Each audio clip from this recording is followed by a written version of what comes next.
بسم اللہ الرحمن الرحیم وصلی اللہ علی النبی الکریم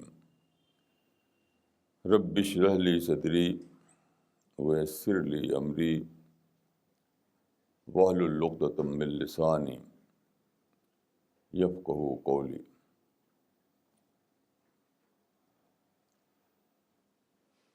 آج کی ٹاک کا کوئی ایک سبجیکٹ نہیں ہے۔ میں نے کچھ قرآن کی آیتیں اور کچھ حدیثیں لی ہیں۔ میں چاہتا ہوں کہ اسی کے بارے میں مختصر طور پر کچھ باتیں عرض کروں۔ سب سے پہلی آیت جو میں آپ کو سنانا چاہتا ہوں وہ ہے چیپٹر المائدہ، یعنی چیپٹر نمبر 5 ورس نمبر 83۔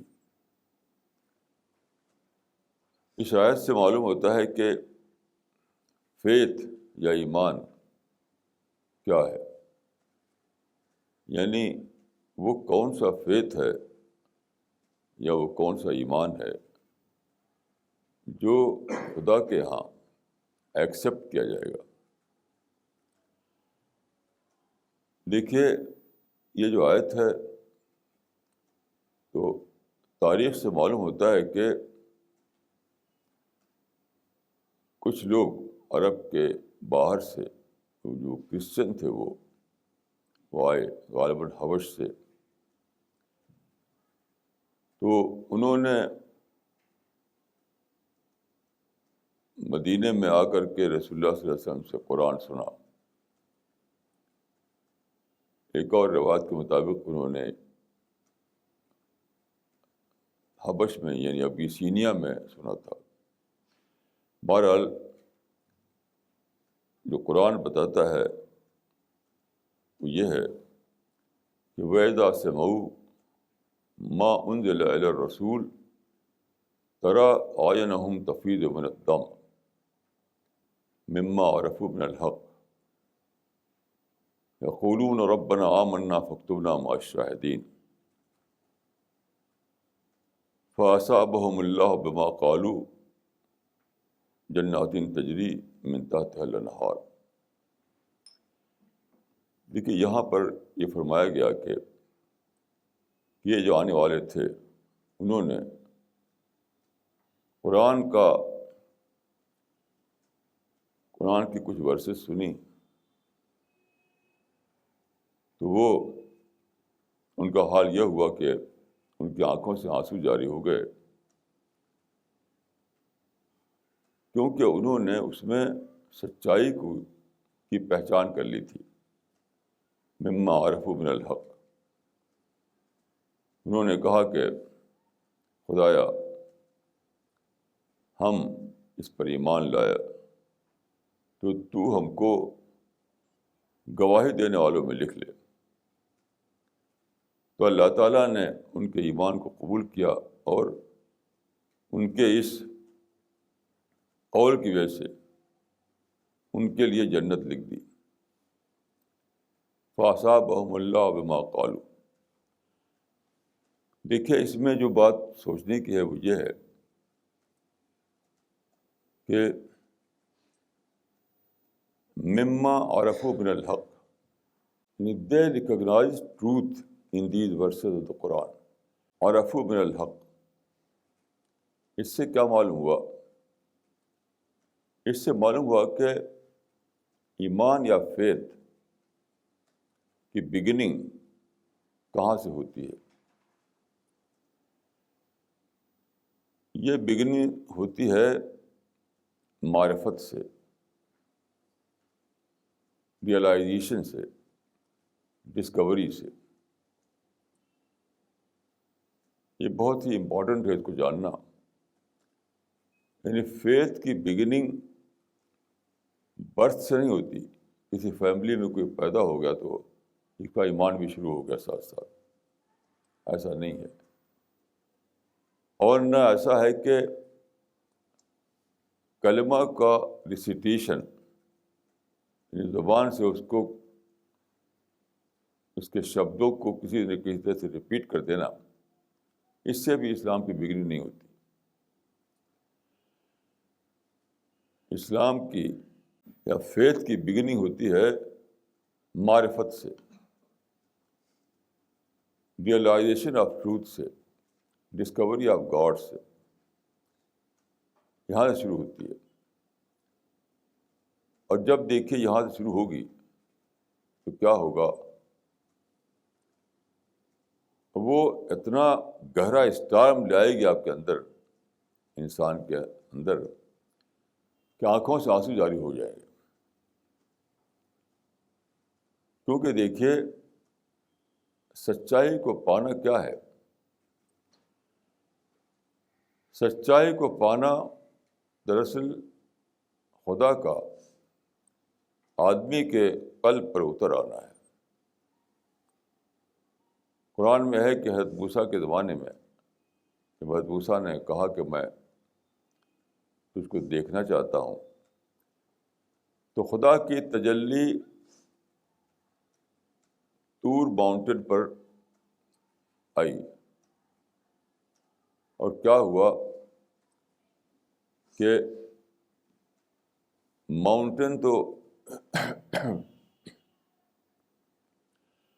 پھٹ گیا، ریزہ ریزہ ہو گیا، اور خود موسیٰ کا یہ حال ہوا کہ فخر موسیٰ صعقہ، موسیٰ گر پڑے. تو دیکھیے جو سچا فیتھ ہے، جو سچائی کا ریئلائزیشن ہے اور خدا کی جو ڈسکوری ہے، وہ ایک اسٹارمی ایونٹ بن کر آدمی کے اندر اترتی ہے.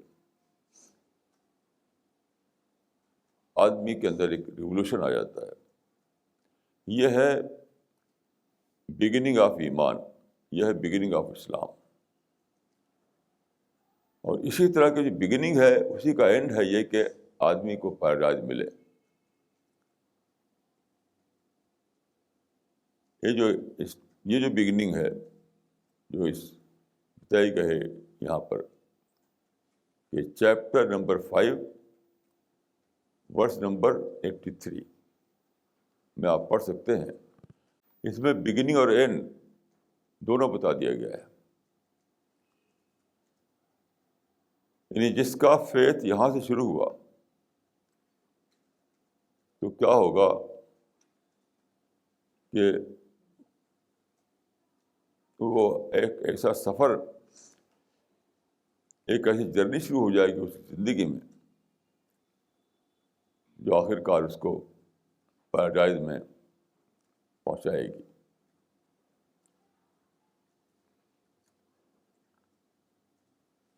اگر کسی کو یہ جاننا ہو کہ what is iman, what is faith, what is Islam, تو اسی ایک آیت سے ایک ہی ایک آیت کو پڑھ کر وہ جان سکتے ہیں.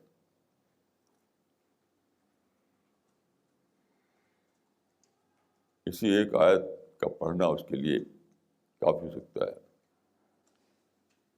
تو اس کو، یہ جو بگننگ ہے، اس کو عربک میں عرفان کہتے ہیں، عرفان یا معرفت.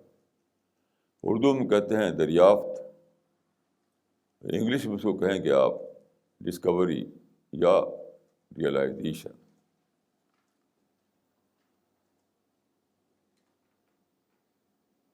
تو یہ ہے بگننگ. اس کے سوا کوئی اور بگننگ اگر آپ اپنے مائنڈ میں رکھ لیں تو وہ بگننگ نہیں ہے، وہ بگننگ نہیں ہوگی. وہ سیلف اسٹائل کوئی چیز ہوگی جس کا کوئی نہ بگننگ ہے نہ اینڈ ہے. تو بہرحال یہ بگننگ کیسے ہوتی ہے؟ یہ بگننگ اس طرح ہوتی ہے کہ آدمی کا سینہ کھلا ہوا ہو، آدمی سچا سیکر ہو، آدمی انبائسڈ وے میں دیکھے قرآن کو، آدمی کسی کامپلیکس آدمی کامپلیکس فری ہو کر کے ورڈ آف گاڈ کو پڑھے تو اس کا جو نیچر ہے، اس کا نیچر ریسیپٹیو نیچر بن چکا ہوگا، اور پھر یہی حال اس کا ہوگا کہ وہ پڑھے گا تو اس خدا کی بات اس کے سینے میں آخری گہرائی تک اتر جائے گی، اور جب اس طرح سے اترے گی تو ساری زندگی اس کے ساتھ رہے گی، کبھی بھی وہ اس کا ساتھ نہیں چھوڑے گی۔ تو یہ ایک آیت تھی جو میں نے آپ کے سامنے رکھی۔ اب دوسری بات لیجیے، قرآن میں بتایا گیا ہے کہ والذین آمنوا اشد حبا للہ، سورہ البقرہ چیپٹر نمبر 2 میں یہ ہے، والذین آمنوا اشد حبا للہ، وہ لوگ جو ایمان لائے، جو سچے بلیور بنے، جو ٹرو بلیور بنے، جن کو کہ ڈسکوری اور ریئلائزیشن کے درجے میں ملا ایمان، تو ان کا کیا حال ہوتا ہے کہ الذین آمنوا اشد حبا للہ، جو ایمان والے ہیں وہ خدا سے سب سے زیادہ محبت کرتے ہیں۔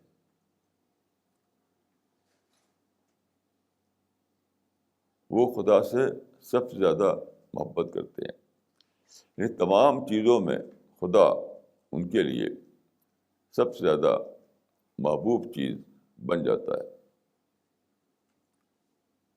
یہ قرآن کی ایک آیت ہے، سورہ البقرہ میں آپ اس کو پڑھ سکتے ہیں۔ دیکھیے، انسان کو جو کچھ ملا ہے بائی نیچر، اس میں سب سے زیادہ پریشس چیز جو ہے وہ کیا ہے؟ لو ہے، محبت۔ اس سے زیادہ قیمتی چیز کوئی اور انسان کے پاس نہیں۔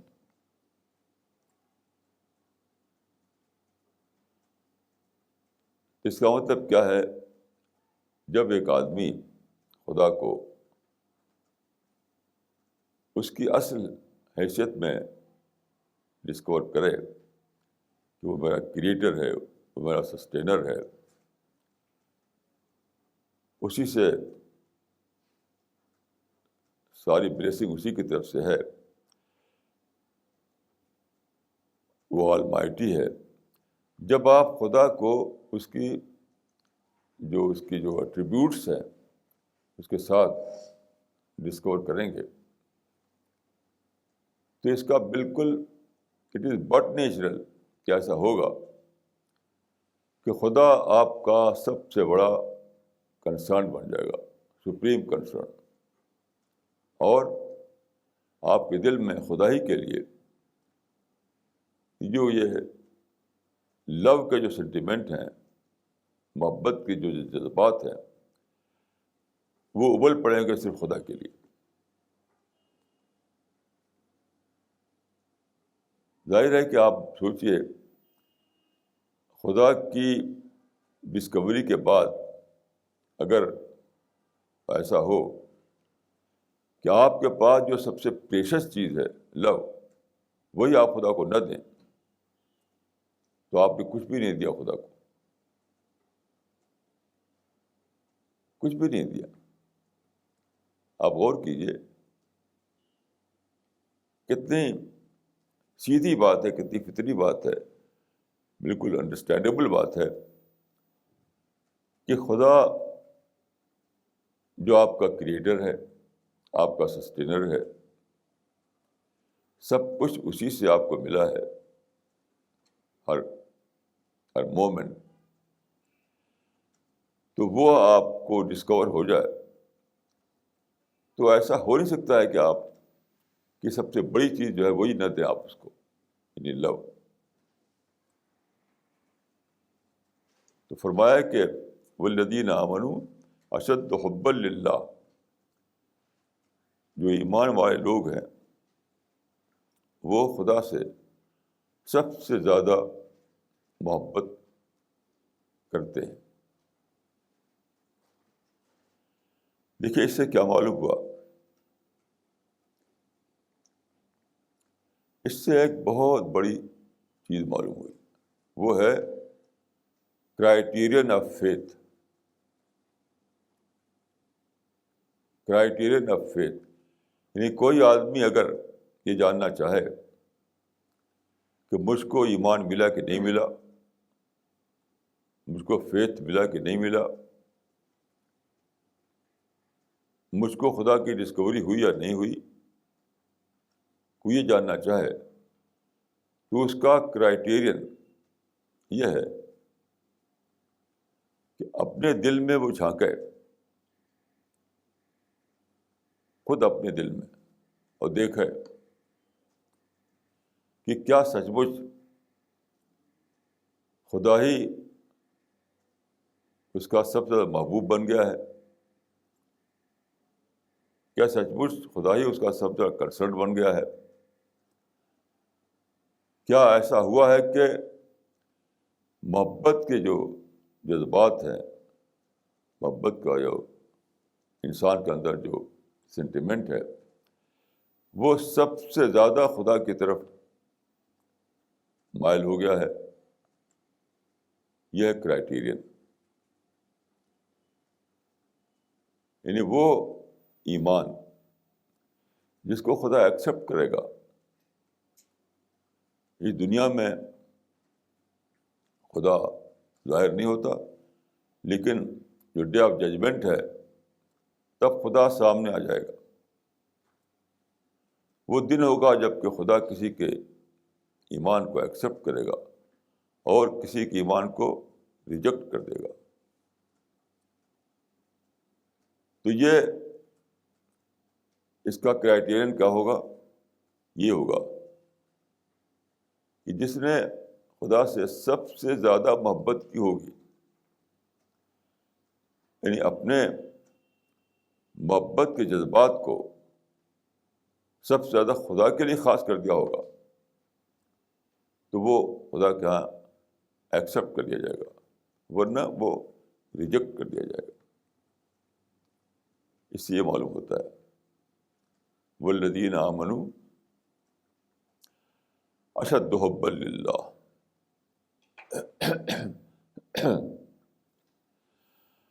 اب تیسری آیت سنیے، اولئک یجزون الغرفۃ بما صبروا ویلقون فیہا تحیۃ و سلاما۔ یہ سورہ الفرقان میں ہے، یہ ورس سورہ الفرقان چیپٹر 25، اس میں فرمایا کہ اولئک یجزون الغرفۃ بما صبروا، یعنی اس کا مطلب کیا ہے؟ صبر کرنے والے پیراڈائز میں انٹری پائیں گے۔ بہت ہی زیادہ سوچنے کی بات ہے۔ اولئک یجزون الغرفۃ بما صبروا، صبر کرنے والے پیراڈائز میں جگہ پائیں گے۔ یہ دیکھیں کہ صبر یعنی پیشنس کی اتنی زیادہ امپورٹنس کیوں ہے، اس کو سمجھیے۔ اصل میں ایسا ہے کہ یہ دنیا جو ہے یہ بنی ہے ٹیسٹ کے لیے، یہ کوئی آرام اچھل کود کرنے کے لیے نہیں بنی ہے، ہو ہا کرنے کے لیے نہیں بنی ہے، یہ انجوائے کرنے کے لیے نہیں بنی ہے، یہ بنی ہے ٹیسٹ کے لیے۔ تو جب ٹیسٹ ہے تو پھر فریڈم ہے، تو لوگوں کو فریڈم دے دیا گیا ہے۔ جب سارے انسانوں کو پورا فریڈم، آزادی ملی ہوئی ہو ظاہر ہے کہ وہ مس یوز بھی کریں گے. اور ہسٹری بتاتی ہے کہ مور دین 99% لوگوں نے اپنی فریڈم کو مس یوز کیا. تو کیا ہوگا؟ اپنی فریڈم کو مس یوز کر کے وہ سماج کے لیے کانٹا بن جائیں گے، سماج میں انگارے بکھیریں گے، سماج میں پرابلم کریٹ کریں گے، سماج میں ہیٹ پھیلائیں گے، ایسی ایسی باتیں کریں جس سے آپ پرووک ہوں، جس سے آپ کو اندر غصہ آئے. یہ سب کچھ ہونا ہی ہونا ہے، کیونکہ یہی کریشن پلان آف گاڈ ہے. یہ کسی کا ظلم نہیں ہوگا. آپ کہیں کہ فلاں آدمی ظالم ہے، فلاں آدمی کانسپریسی کر رہا ہے، یہ سب بلا شبہ بیس لیس باتیں ہیں. یہ سب ہے خدا کے کریشن پلان کا فنامنا، کسی کے سازش کا فنامنا نہیں ہے. یہ ڈائریکٹ طور پر خدا کے کریشن پلان کا فنامنا ہے. خدا ہی ہے جس نے کہ لوگوں کو فریڈم دیا ہے، خود خدا ہے. تو فریڈم دیا ہے خدا نے، لوگ اس کو مس یوز کر رہے ہیں. اب کیا ہے؟ صبر کیوں ضروری ہے؟ آپ کو خدا کے کسی پلان پر راضی ہونا ہے. صبر کا مطلب ہے خدا کے کریشن پلان پر راضی ہونا. صبر کا مطلب کچھ اور نہیں ہے. صبر کوئی پیسیو ایٹیٹیوڈ نہیں ہے، سب کوئی کاورڈنس نہیں ہے، سب کوئی پیچھے ہٹنا نہیں ہے. صبر جو ہے ڈائریکٹ طور پر خدا کے کریشن پلان پر راضی ہونا ہے کہ خدا تو نے لوگوں کو آزادی دی ہے اور وہ لوگ پرابلم بکھیر رہے ہیں، تو بہر میں راضی ہوں، میں راضی ہوں تیرے پلان پر. تو جو بندہ دنیا میں یہ پروف دے سکے کہ وہ خدا کے کریشن پلان پر راضی تھا، رضی اللہ عنہم ورضوا عنہ، جب وہ راضی ہو گیا خدا کے کریشن پلان پر تو خدا بھی اس سے راضی ہو جائے گا. رضی اللہ عنہم ورضوا عنہ. تو صبر کیا ہے اور پیراڈائز کیا ہے؟ دونوں ایک دوسرے سے جڑے ہوئے ہیں. صبر کا مطلب ہے کہ بندہ خدا کے کریشن پلان پر راضی رہا، اور پیراڈائز کا مطلب یہ ہے خدا ایسے بندے سے خوش ہوا اور اس کے لیے پیراڈائز کے گیٹ کھول دیے. یہ ہے سارا معاملہ. اب میں آپ کو ایک حدیث سنانا چاہوں گا. وہ حدیث یہ ہے: ذاق طعم الایمان من رضی باللہ ربا وبمحمد رسولا وبالاسلام دینا. ایمان کا مزہ چکھا اس شخص نے جو راضی ہو گیا خدا کے رب بنانے پر، اس پر راضی ہوگا کہ خدا اس کا رب ہو، اور محمد اس کے پرافٹ ہو. ایمان کا مزہ چکھا اس شخص نے جو اس پر راضی ہو گیا کہ خدا اس کا رب ہو، محمد اس کے پرافٹ ہوں، اور اسلام اس کا دین ہو. اب آپ دیکھیے کہ کوئی چیز ذائقہ کب بنتی ہے. یعنی ٹیسٹ ملنے لگے، ایسا کب ہوتا ہے؟ آپ کوئی ایک پھل لیجیے، فرض کیجیے آپ سنترا لیجیے، اورنج لیجیے، اگر آپ اس کا چھلکا کھائیں تو آپ کو کوئی ٹیسٹ نہیں ملے گا، اور چھلکے کے اندر جو مغز ہے اس کو کھائیں تو آپ کو ٹیسٹ ملتا ہے۔ تو اس حدیث سے معلوم ہوا کہ دین کا ایک چھلکا ہے اور دین کا ایک مغز ہے۔ جہاں تک میں نے سمجھا ہے، دین کا چھلکا اس کا فارم ہے اور دین کا مغز اس کی اسپرٹ ہے۔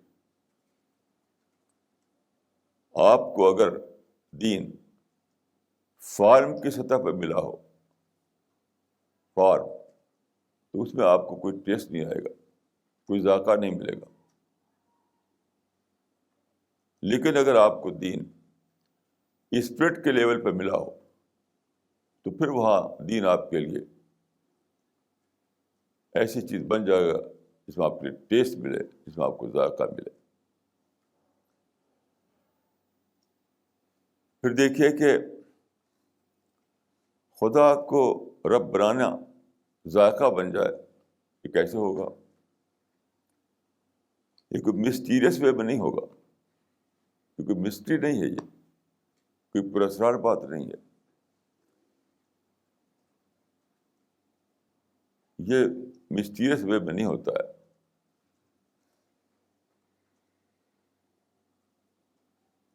یہ ہوتا ہے اس وقت جب کہ آپ کو خدا آپ کو ڈسکوری کے درجے میں مل جائے۔ جیسے آپ جو سائنسسٹ ہوتے ہیں، سائنٹسٹ کے لائف پڑھیے آپ، ایک چیز ہے جس پر وہ ریسرچ کر رہے ہیں، ریسرچ کرتے کرتے ان کو ڈسکوری ہو جاتی ہے، وہاں پر یوریکا کا ان کو تجربہ ہونے لگتا ہے۔ جب تک انہوں نے اس کے اندر جو بات تھی، جو گہرائی تھی، جب تک انہوں نے اس کو ڈسکور نہیں کیا تھا، تب تک ان کے لیے وہ چیز ٹیسٹ نہیں بنی تھی۔ لیکن جب ڈسکور کر لیا تو وہ چیز ٹیسٹ بن گئی۔ جیسے گریک فلاسفر جب پانی کے ٹب میں تھا تو اس وقت اس کے لیے وہ ٹیسٹ نہیں بنا تھا، لیکن جب اس کو اس میں ایک لا کی ڈسکوری ہو گئی تو اچانک وہ اس کے لیے ٹیسٹ بن گیا، ذائقہ بن گیا، مزہ بن گیا، اور یورکا کہتے ہوئے بھاگا وہ۔ تو اسی طریقے سے ایک ہے خدا کو ماننا، سمپلی خدا ایک ہے، ہم خدا کو مانتے ہیں۔ لپ سروس کے طور پر اگر آپ سمجھا ہے آپ نے خدا کو تو کوئی ٹیسٹ نہیں ملے گا آپ کو۔ تو ایک ہے لپ سروس کے طور پر خدا کو پانا، اور ایک ہے ڈسکوری کی سطح پر خدا کو پانا۔ یہ جو فرمایا کہ ذاق طعم الایمان، تو یہ ان لوگوں کے لیے نہیں ہے جو لپ سروس کے طور پر خدا کو پائیں، یہ ان لوگوں کے لیے ہے جن کو خدا کی گہری معرفت ہوئی ہو، جن کو خدا کی ڈسکوری ہو گئی ہو۔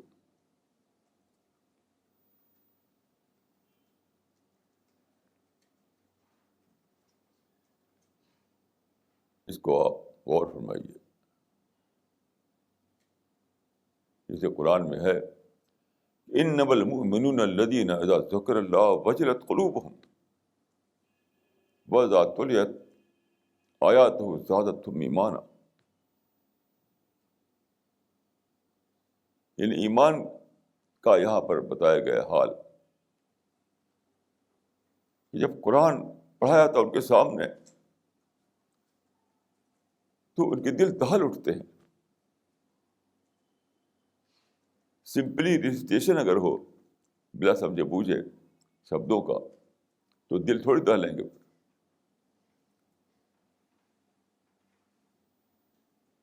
انما المؤمنون الذین اذا ذکر اللہ وجلت قلوبہم، کہ مومن تو وہ ہیں کہ جب ان کے سامنے خدا کا ذکر کیا جائے تو ان کے دل دہل اٹھے،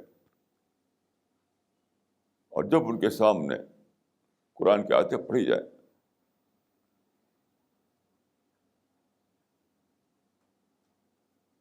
تو ان کا ایمان بڑھ جائے، ایمان بڑھ جائے. آپ غور کیجئے کہ یہ جو ہے کیفیت کہ دل میں طوفان برپا ہو جائے اور ایمان میں اضافہ ہو جائے، یہ کیا ہو سکتا ہے اس طریقے سے کہ آپ شبدوں کا اچارن کر رہے ہوں؟ نہیں. جب آپ کو معرفت ہوگی، جب آپ کو ریئلائزیشن ہو رہا ہوگا، جب آپ کو ڈسکوری کے سطح مل رہا ہوگا، تب یہ باتیں ہوں گی. تو ذاقت عمل ایمان مرد باللہ ربن کا مطلب یہ ہوا کہ جس نے خدا کے رب ہونے کو پایا ہو ڈسکوری کی سطح پر، معرفت کی سطح پر، تو اس کے لیے خدا ایک ذائقہ بن جائے گا، ایک ٹیسٹ بن جائے گا، ایک سرور بن جائے گا، اس میں جیے گا وہ. اس طریقے سے فرمایا کہ کہ رسول اللہ صلی اللہ علیہ وسلم کو نبی ماننا. یہاں بھی دیکھیے، آپ صرف کہیں کہ آمنت باللہ و رسول ہی، تو اس میں کیا ہوگا؟ کچھ بھی نہیں ہوگا. یہ تو کچھ شبد ہیں، آپ نے دہرا دیا اپنی زبان سے. نہیں، آپ نے سچ مچ محمد بن عبداللہ بن المطلب کو as a prophet of God discover کیا. ابھی جو لوگ بہت زیادہ سرور کائنات اور شہنشاہ کونین کہتے ہیں، وہ انہیں بالکل دریافت نہیں ہوئی. انہوں نے صرف تاریخ کو دریافت کیا، ہسٹری کو، ہسٹوریکل گلوری کو وہ جان پائے ہیں. محمد سے ان کی کوئی واقفیت نہیں ہے ان کی. یاد رکھیے اس کو. قرآن میں ہے کہ فَإِنْ آمَنْتُمْ بِمِثْلِ مَا آمَنْتُمْ بِهِ فَقَدْ اهْتَدَوْا، اگر وہ ایمان لائیں اس طرح جس طرح سے کمپینین ایمان لائے تھے صحابہ، تب انہیں ہدایت ملی. اب غور بتائیے، غور کیجیے، کمپینین جو تھے آپ کے صحابہ، انہوں نے کیسے پایا تھا آپ کو؟ اس وقت نہ عرب فتح ہوا تھا، نہ حرمین جو آج کل آپ پیلس کی طرح کھڑے ہوئے ہیں حرمین وہ بنے تھے. اس وقت تو حرمین جھوپڑے کی شکل میں تھے. مکہ اور مدینہ کے حرمین جو جھوپڑے تھے دونوں. وہاں کوئی آج کل کی طرح سے سٹی پلاننگ نہیں ہوئی تھی. تو نہ عرب فتح ہوا تھا، نہ ایران فتح ہوا تھا، نہ روم فتح ہوا تھا. کچھ بھی نہیں ہوا تھا، کچھ بھی نہیں ہوا تھا. انہوں نے رسول اللہ کو میرٹ کے سطح پر دریافت کیا. میرٹ، MERIT، ہسٹوریکل گلوری کی سطح پر نہیں دریافت کیا. آج کل جو لوگ ہیں انہیں کچھ پتہ نہیں کہ محمد کون تھے. وہ صرف ہسٹوریکل گلوری کو جانتے ہیں بس، اور نعتیں پڑھتے ہیں. تو وہ انسان جو رسول اللہ کو اس سطح پر جانے جس سطح پر صحابہ نے جانا تھا، جبکہ مکہ میں چلتے تھے آپ پاؤں جوتا نہیں تھا، لوگ آپ کو مذمم کہتے تھے، آپ کو مکہ چھوڑ کر مدینہ جانا پڑا، وغیرہ وغیرہ. اس وقت جن لوگوں نے جانا وہ میرٹ کی سطح پہ جانا. اندر انہوں نے جو وہ رسول جو اندر تھا دکھائی نہیں دیتا تھا، اس کی ڈسکوری ان کو ہو گئی. تب انہوں نے کہا کہ محمد رسول اللہ. تو وہ چیز ان کے ٹیسٹ بن گئی، ان کے ذائقہ بن گئی. اس طرح سے وہ بالاسلام دینہ، اسلام کو اپنا دین بنانا جس کے لیے ذائقہ بن جائے. یہ بھی آپ سوچئے، آج کل لوگ کہتے ہیں ہم کو اسلام پر فخر ہے. تو کیا آپ سمجھتے ہیں کسی کو ذائقہ ملا؟ فخر کا کیا تعلق ذائقہ سے؟ یہ وہ انسان ہے جس انسان کو اسلام میں سچائی ملی ہو، اٹرنل سچائی، سارے چیزوں کو ریجیکٹ کر کے جس نے اسلام کو پایا ہو، ساری فلاسفی کو ریجیکٹ کیا ہو، سارے اسپریچول سسٹم کو ریجیکٹ کیا ہو، سارے مذہبوں کو ریجیکٹ کیا ہو، سارے سائنسز کو ریجیکٹ کیا ہو، ہر چیز کے انکار کر کے جب اس کو اسلام ملا ہو دا ٹروتھ کے روپ میں، the with the capital T, وہ جانتا ہے کہ ذائقہ کیا چیز ہوتی ہے۔ تو یہ وہ انسان ہے جو اسلام کو دریافت کرتا ہے اس حیثیت سے کہ وہ اٹرنل ٹروتھ ہے، پوری ہسٹری میں وہی ایک سچائی ہے۔ لائبریریوں کی ساری کتابیں جو بلین بھری ہوئی ہیں، ان سب میں جو سچائی نہیں تھی وہ سچائی مجھ کو یہاں ملی ہے۔ اب بتائیے کہ اس درجے میں جو اسلام کی سچائی کو جانے، اب کتنا زبردست اس کے اندر اس کے جذبات ابلیں گے، کتنا اس کے اندر کنوکشن آئے گا۔ تو جب ایسا ہوگا تو اس کے لیے اسلام سچ مچ ایک ذائقہ بن جائے گا، ذائقہ طعم الایمان بن جائے گا۔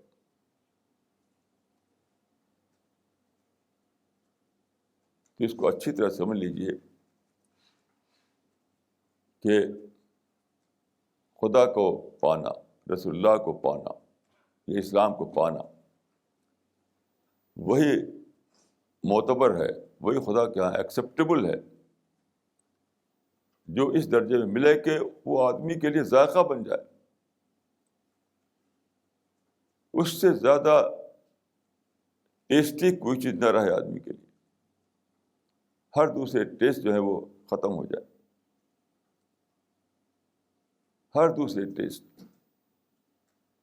آپ جانتے ہیں کہ آج کل کیا ہے، کسی کو شاپنگ میں ٹیسٹ مل رہا ہے، کسی کو آؤٹنگ میں مزہ مل رہا ہے، کوئی زندگی کو انجوائے کر رہا ہوا کر کے، کوئی کچھ کر رہا ہے، کوئی کچھ کر رہا ہے۔ یہ سارے جو لوگ انجوائے کر رہے ہیں، یہ ساری چیزیں جب وہاں پر ختم ہو جاتی ہیں جہاں پر دین کا ذائقہ شروع ہوتا ہے۔ جو لوگ دوسری چیزوں میں انجوائمنٹ تلاش کر رہے ہیں، دوسری چیزوں میں پلیزر لے رہے ہیں، میں نے دیکھ وہ اندھے لوگ ہیں، بلائنڈ لوگ ہیں، انہیں ابھی پتہ ہی نہیں کہ سپر انجوائمنٹ کیا ہے، سپر ٹروتھ کیا ہے، سب سے بڑی چیز کیا ہے جو انہیں پیس دے سکتی ہے، جو انہیں ہیپینس دے سکتی ہے، جو ان کو پلیزر دے سکتی ہے، اس کا ان کو پتہ ہی نہیں ہے۔ ایسے ہی ہے جیسے کہ ایک بچہ جس کو ہوائی جہاز کا پتہ نہ ہو، وہ ایک ٹوائے کو لے کر کھیل رہا ہو اس سے۔ تو یہ چیز بہت زیادہ سوچنے کی ہے، کیونکہ سارا مسئلہ یہ ہے کہ ہمیں وہ ایمان چاہیے جو ججمنٹ کے دن خدا کے ہاں ایکسیپٹیبل بن جائے۔ وہاں جو ایکسیپٹیبل نہ ہو تو اس کی کوئی ویلیو نہیں۔ آپ $1 بلین لے کر جائیں بینک میں جمع کرنے کے لیے، اور بینک آدمی کہہ دے کہ یہ تو سب فیک نوٹس ہیں، اس کی تو کوئی ویلیو نہیں ہے، تو آپ کا $1 بلین ایک پیسے کے برابر بھی نہیں رہے گا۔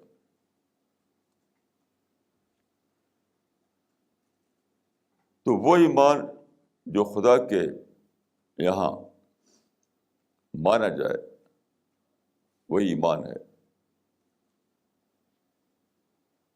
ہم خود ہی خود جس کو ایمان سمجھ رہے ہوں تو ویسے ہے کہ ہم خود ہی خود تو سمجھ رہے کہ میرے پاس $1 بلین کے نوٹ ہیں، لیکن جب بینک میں جاؤں تو وہ کہہ دے یہ سب سے فیک نوٹس ہیں، اس کی تو کوئی ویلیو نہیں ہے.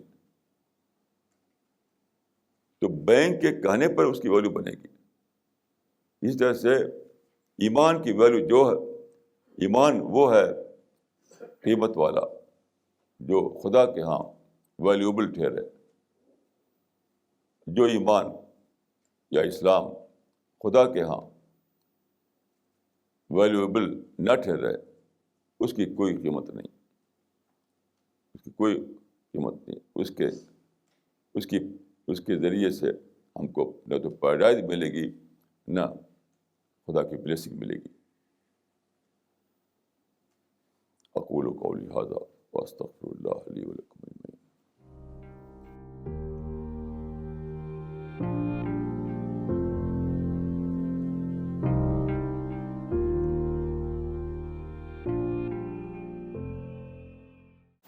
Maulana, my question is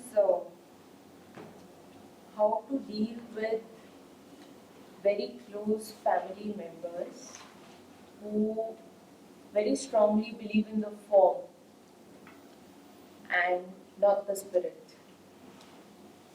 It is not just convincing them to start believing in the spirit, but when they interfere in your space and force you to believe in the form or follow the form, how do you deal with them?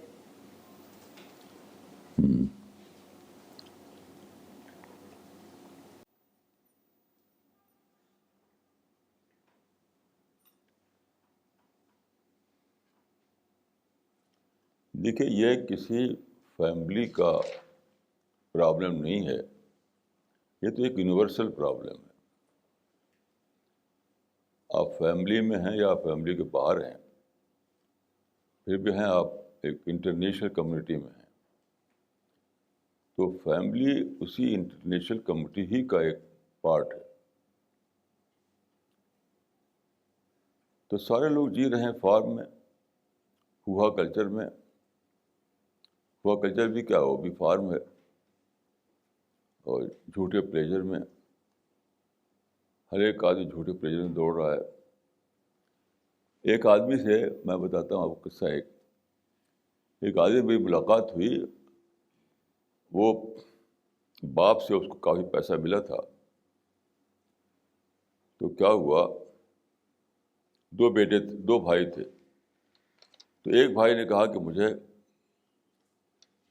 Business کروا دو، تو ایک shop ان کو دے دیا باپ نے.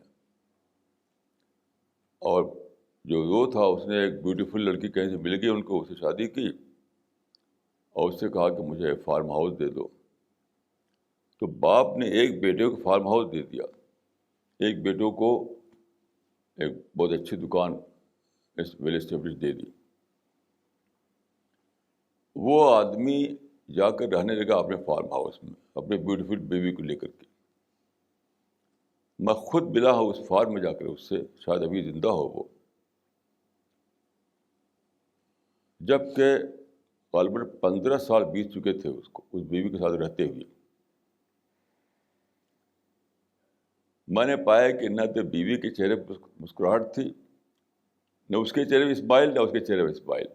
دونوں sad بنے ہوئے تھے، ان کے دونوں کے چہرے بالکل سیڈ تھے.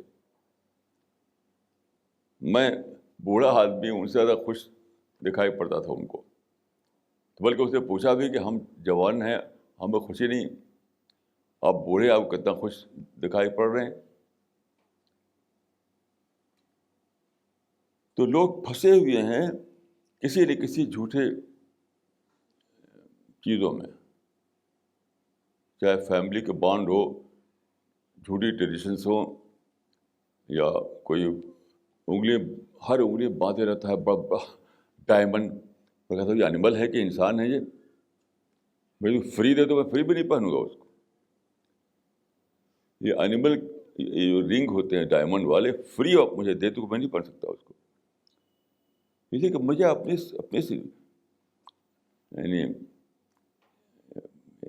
میں سمجھتا ہوں کہ میرا یعنی بہت ہی چیپ ٹیسٹ ہوگا ان لوگوں کا جو پڑھے رہتے ہیں اس میں.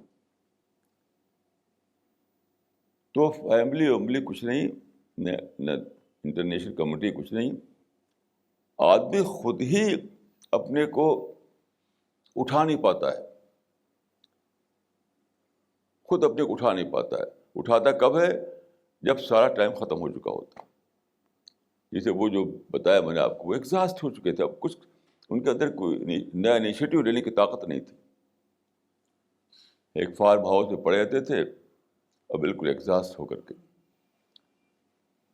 تو میں نہیں مانتا کہ کوئی فیملی یا کوئی کمیونٹی یا کوئی سوسائٹی کسی کے لیے کمپلشن بن سکتی ہے. کچھ نہیں, خود ہی آدمی جو ہے یعنی اچھی طرح ڈسائڈ نہیں کر پاتا, ویل ڈٹرمنڈ نہیں ہوتا وہ. اس وجہ سے ایک عذر تلاش کرتا ہے کہ دیکھو بھی فیملی ایسا کہتی ہے, دیکھو سوسائٹی ایسی کہہ رہی ہے, دیکھو بھی ہمارا آفس ایسا بولتا ہے, بھائی انٹرنیشنل رواج یہ ہے. کچھ نہیں, لوگ چیپ ٹیسٹ میں ہیں, چیپ قسم کی چیزوں میں انجوائے کر رہے ہیں, وہ ہوا کرتے ہیں. ایک صاحب مجھے ملے جو دن بھر شراب اور لڑکیوں اور اس پر بتایا تھا انہوں نے, پیسے والے, اور شام کو جب وہ گھر پر آئے تو انہیں پوچھا میں نے, تو اس وقت بالکل وہ کچھ بھی ان کے اندر خوشی کا نہیں تھا.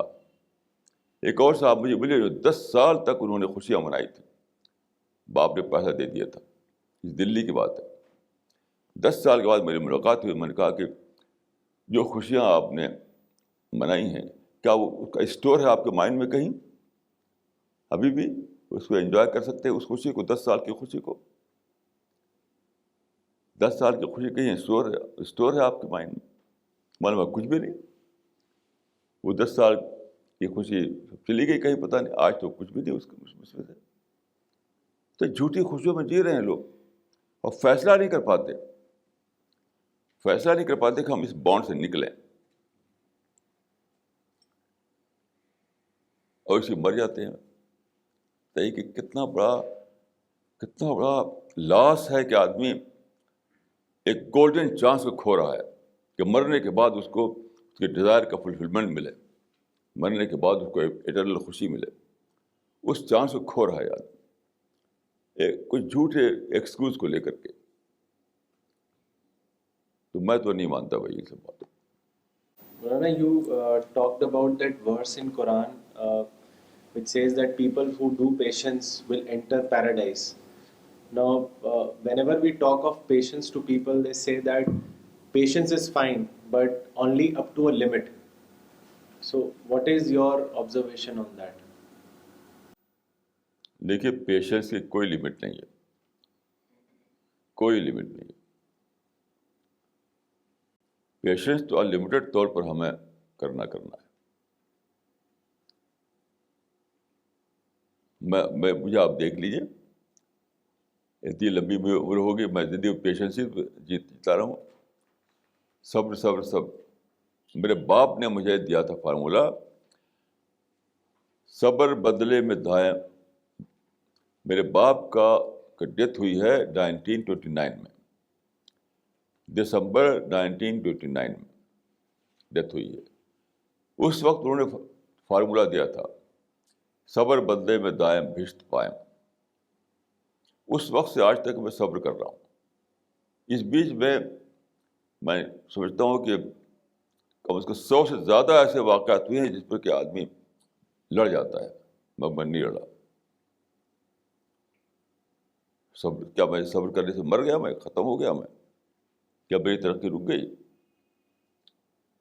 اصل میں لوگ جو ہیں اپنے سینٹیمنٹ سے اوپر اٹھ نہیں پاتے. جو نگیٹو تھاٹ آ جاتے ہیں نا, اس سے اٹھ نہیں پاتے اوپر. تو کہتے ہیں کہ کب تک تو سیٹرک تھاٹ میں جینا چاہتے ہو. نگیٹو تھاٹ جو سیٹرک تھاٹ ہے. یہ نہ کہو کب تک سب, یہ کہو کہ ہم کب تک نگیٹو تھاٹ میں جیے. جیتے رہو, مجھے مر کر کے ہیل میں جاؤ, کوئی کیا کر سکتا ہے تمہارے لیے. صبر نہیں تو جنت بھی نہیں, یاد رکھیے. مولانا صاحب, اس میں صبر کے ساتھ جڑا ہوا ایک سورہ ہے والعصر إن الإنسان لفي خسر إلا الذين آمنوا وعملوا الصالحات وتواصوا بالحق وتواصوا بالصبر. The entire life is a waste unless and until we abide by sabr and haq. حق کے بارے میں تھوڑا سا کہیے. ہاں دیکھیے، اس کا ٹرانسلیشن ہے کہ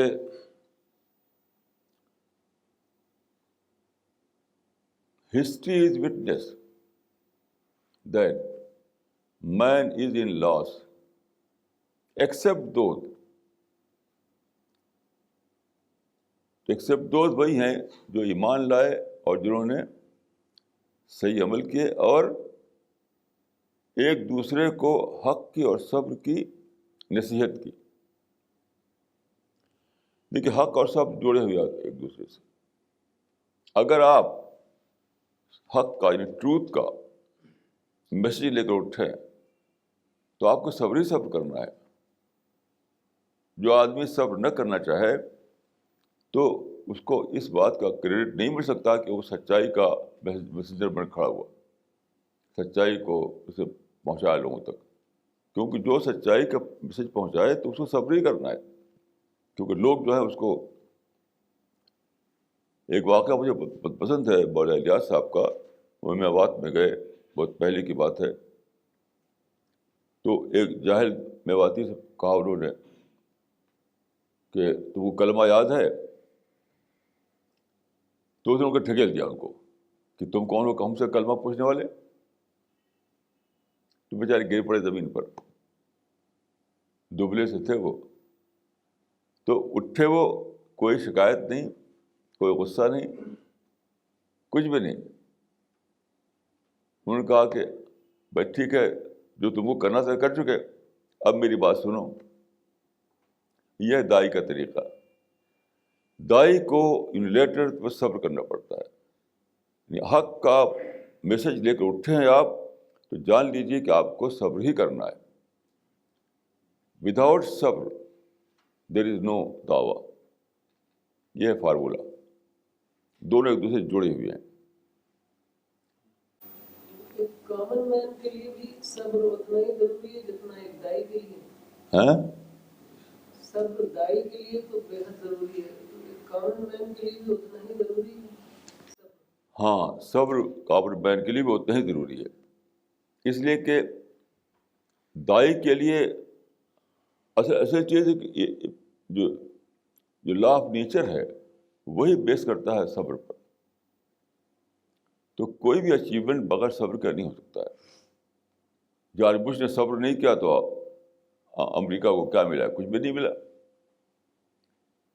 تو دنیا کا یعنی ورلڈلی جو ٹارگیٹ ہے وہ بھی صبر ہی سے ملتا ہے، اور دعوت کا جو ٹارگیٹ ہے وہ بھی صبر ہی سے ملتا ہے. فرق صرف یہ ہے کہ ورلڈلی چیزوں میں اگر آدمی صبر کرے گا تو ورلڈلی سکسیس ملے گی اس کو، اور اگر وہ دعوت کے لیے صبر کرے گا تو اس کو پیراڈائز ملے گی. صبر تو دونوں کو کرنا ہے. بغیر صبر کے کوئی اچیومنٹ نہیں. لڑائی جھگڑا، ٹینشن، مار پیٹ، اس سے کبھی کسی کو کچھ نہ ملا ہے، نہیں ملے گا. ابھی 200 سال سے مسلمان لڑ پھر رہے ہیں ادھر ادھر. 200 سال میں اس لیے کہہ رہا ہوں کہ ٹیپو سلطان 1799 میں لڑ کر کے ان کا خاتمہ ہوا تھا. 1799 میں برٹش فوجوں سے. اس وقت سے آج تک لڑی تو رہے ہیں مسلمان 200 ایئرس. تو کیا ملا؟ کچھ بھی نہیں ملا. اور اسی سے کم مدت میں سیکنڈ ورلڈ وار کے بعد جاپان نے صبر کیا تو آج جاپان اکنامک سپر پاور بنا ہوا ہے. اکنامک سپر پاور بنا ہوا ہے جاپان. انڈیا میں گاندھی نے صبر کیا تو انڈیا آزاد ہو گیا. اور 200 سال جو لڑ رہے ہیں انہوں نے ان سے پوچھے کہ تم نے پازیٹیو گین کیا ہے تمہارا؟ کچھ بھی نہیں بتا سکتے وہ. تو صبر ہر حال میں ضروری ہے کیونکہ وہ یہی لا آف نیچر ہے. ورلڈلی پرپز کے لیے اگر آپ صبر کریں گے تو دنیا کی اچیومنٹ ملے گی آپ کو، دنیا کی سکسیس. اور اگر دعوت کے لیے کریں گے آپ تو آپ کو پیراڈائز ملے گی.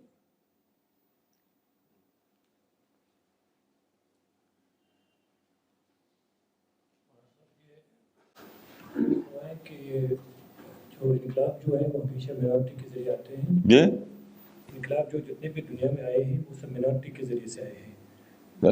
سنا ہی نہیں دے رہا بھائی. آپ بتائیے کیا کوشچن ہے؟ مولانا یہ کہہ رہے ہیں کہ جو بھی انقلاب آیا ہے وہ مائنورٹی کی وجہ سے آیا ہے, میجورٹی میں نہیں آیا. تو what he is asking is that what ever miss use that has happened, you said that 99% of the people misuse their freedom. So he's asking, is it going to continue forever, that they will continue to misuse their freedom? یہی آپ نے میں سمجھتا ہوں کہ حدیث کو لے کر اگر ہم سوچیں تو مس یوز تو بڑھتے ہی جا رہا ہے اور بڑھتا جائے گا, کیونکہ حدیث میں آتا ہے کہ آخر زمانے میں سارے لوگ جو ہیں ترفع الامانہ, ڈس آنیسٹ ہو جائیں گے. یہ سارے لوگ جو ہے ڈس آنیسٹ ہو جائیں گے. تو وہی ہم دیکھ رہے ہیں, جب ڈس آنیسٹی ہو تو سب کچھ ہے.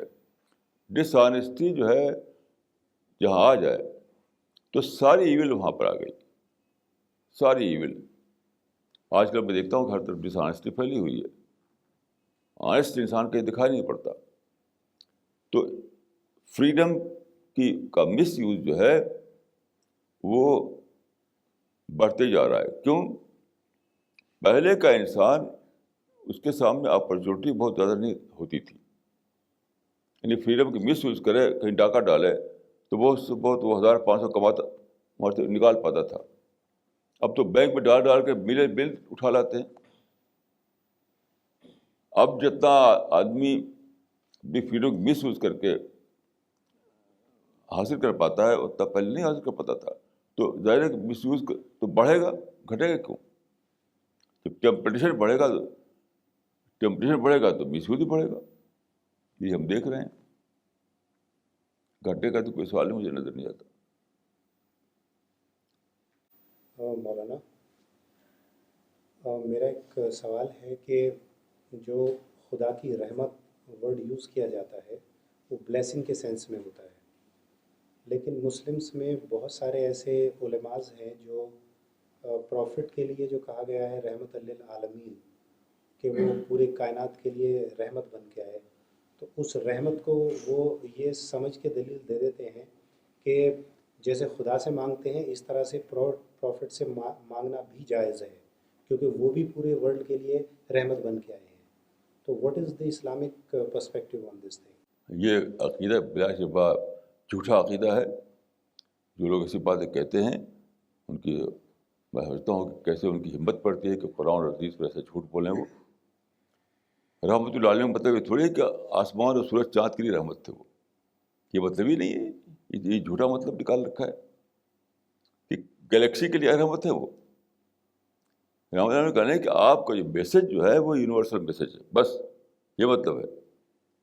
یہ مطلب نہیں کہ گلیکسی اور سولر سسٹم اور اس کے لیے وہ رحمت تھے. وہ یہ کوئی نہیں مانتا. آج کل کے یہ انڈیا میں ایسے لوگ بولتے ہیں ایسے 1000 برس تک جو بڑے بڑے اسکالرز ہیں کبھی ایسا نہیں کہا انہوں نے کہ رسول اللہ جو تھے وہ گلیکسی کے لیے اور اسٹارس کے لیے رحمت تھے.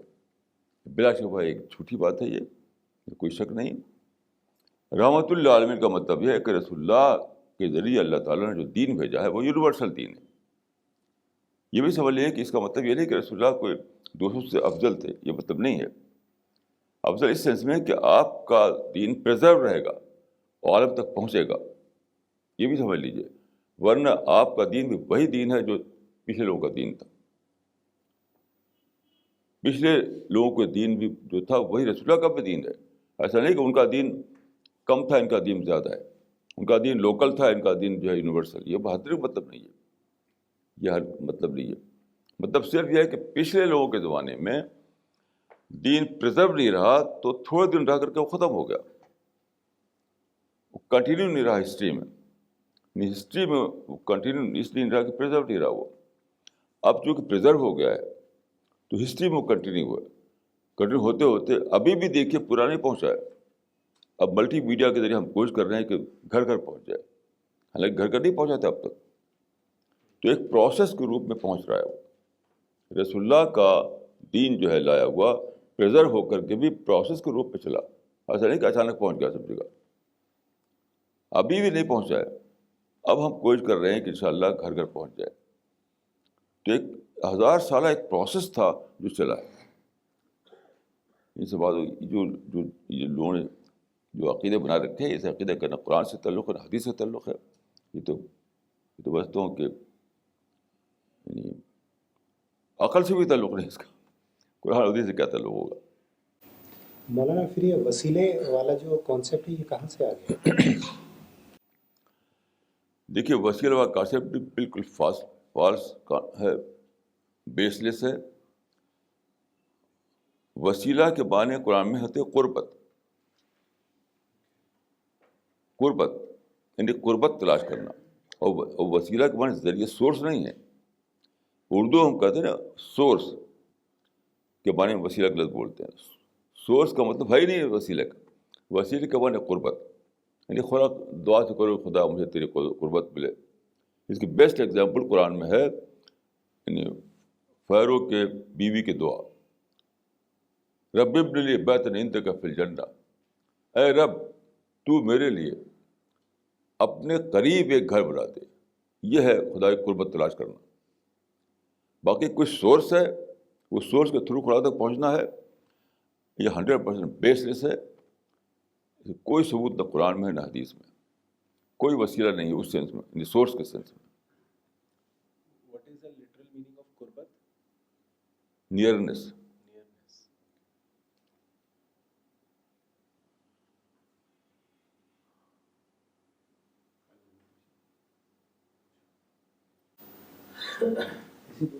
جیسے مولانا میرا تھوڑا استفسار ہے, میرا گزارش ہے, پیشنس اور کریٹو تھنکنگ میں کیا آپسی رشتہ ہے؟ ذرا ہم دیکھیں تھوڑا موڑا پیشنس اور کریٹیوٹی اور کریٹو تھنکنگ یا انٹلیکچوئل ڈیولپمنٹ جو ہے اس کا آپسی رشتہ ہم محسوس کرتے ہیں کہ تھوڑا کبھی صبر کیا تو اس کے بعد کچھ اچھی پازیٹیو تھنکنگ شروع ہو جاتی ہے. تو واقعی ایسا ہے کہ پیشنس اور صبر اور انٹلیکچوئل ڈیولپمنٹ اس کا بہت قریبی رشتہ ہے. ہاں, یہ آپ کا بڑا اچھا سوال ہے. دیکھیے بہت ہی اچھا سوال ہے یہ. پیشنس جو ہے آپ کو ڈسٹریکشن سے بچاتا ہے. جو انٹلیکچوئل ڈیولپمنٹ کا جو پروسیس ہے نان اسٹاپ چلتا رہے, یہ مقصد ہے. جب آپ امپیشنٹ بن جائیں گے تو انٹلیکچوئل ڈیولپمنٹ کا پروسیس جو ہے وہ رک جائے گا, نان اسٹاپ نہیں چلے گا. میں یہ سمجھ پایا ہوں کہ سب سے بڑی برائی, ایول جس میں لوگ مبتلا ہے, وہ ڈسٹریکشن ہے. سب سے بڑی ایول, یعنی انٹلیکچوئل ڈیولپمنٹ کے ٹرم میں کہہ رہا ہوں. مطلب ہے کہ جو ہوا کلچر ہے, جو شراب ہے اور پارٹیاں ہیں اور لڑکے لڑکی جو تماشا کرتے ہیں اور جتنی بھی چیزیں ہیں وہ سب ڈسٹریکشن ہے. سب سے بڑا ایول جو دنیا میں آج کل کی دنیا میں آ گیا ہے وہ ڈسٹریکشن ہے. ورنہ انٹلیکچوئل ڈیولپمنٹ کا پروسیس جو ہے وہ نان اسٹاپ چلتا رہے گا. میں اپنے بارے میں کہہ سکتا ہوں خدا کے فضل سے کہ پوری زندگی میں, میری زندگی میں نان اسٹاپ چلتا رہا انٹلیکچوئل ڈیولپمنٹ کا پروسیس. کیونکہ میں نے کبھی الاؤ نہیں کیا کسی ڈسٹریکشن کو, کسی بھی ڈسٹریکشن کو میں نے الاؤ نہیں کیا اپنی زندگی میں. تو یہ جو جتنا بھی چیزیں ہیں جس کو ہیپینس کے نام پر کرتے ہیں لوگ, انجوائمنٹ کے نام پر کرتے ہیں لوگ, وہ سب ڈسٹریکشن ہے. تو اس لیے آپ کا بات بالکل صحیح ہے کہ انٹلیکچوئل ڈیولپمنٹ جو ہے وہ نان اسٹاپ چلتا رہے گا اس وقت جب کہ آپ پیشنس کو اپنائیں, یعنی ڈسٹریکشن سے اپنے آپ کو بچائیں.